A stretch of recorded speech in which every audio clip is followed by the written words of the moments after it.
Jama'an Allah jama'an kwarai ina ce wani bayani ne ku da kun sani kuma kun san ma abin da ya kauniyan nan ba kun ga abin da na faruwa a ƙasan nan ni ba wai zan yi magana ne da yawa ba saboda yanzu ba wai ina da ƙarfin yi magana mai zafi ni ba yawa ina bina hankali a bina ka ruwan teku amma ba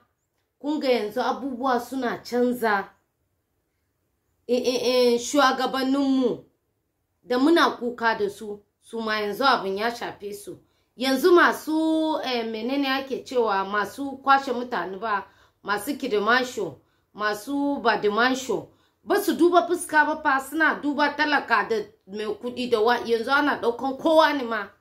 kuma na ji daɗi abin da gwamnoni na yi an ce ka Zamfara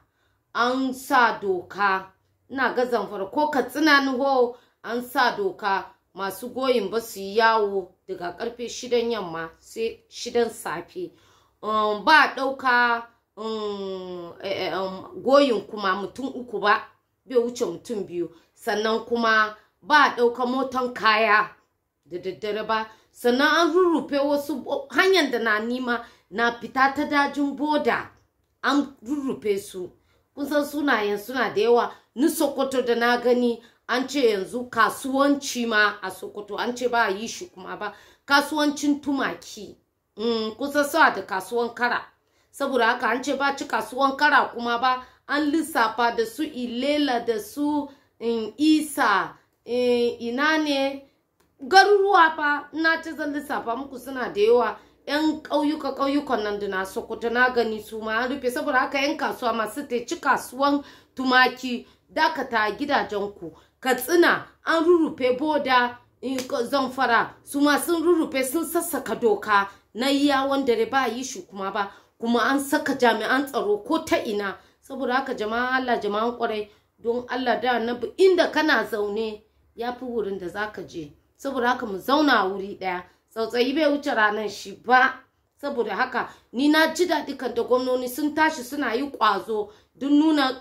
abin nan kuma ba yanzu da ya fara shafan su kenan kan akwai wani da na gani da ya yi magana ya ce shi ba shi dan majalisa ne na gani a yanan gizo ba mutumin nan ya ce shi dan gari kaza ne ya faɗi sunan gari amma ya gaya ma mutanen garin su kwashe jakansu su bar gari saboda shi su ne sun zaɓe shi amma shi kanshi bai iya shiga garin yanzu ba na me na haka don Allah don annabi jama'a kun gani ba na karya muku dan kwali amma don Allah don annabi ba abin da yafi mana zaman lafiya daɗi saboda haka mu ci gaba da addu'a Allah kawo mana ƙarshen rikici Allah kuma ya shiga zukatan masu yi kidimasho kidibanditiri kidimenene duka kidibuwana kiduduka Allah kawo mana ƙarshen shi Allah kawo mana zaman lafiya ka an ba yi shi ba na sake ji kuma an sake ɗiban yara ayasa kuma su kidimasho nan ba ku ji tausayin mu ba mu ci abinci mai kyau a baki ba ko ta kwashe mutane ko ta ba su wahala in mutane sun muku laifi ku kama su mana maya kuna yi da talaka don Allah don annabi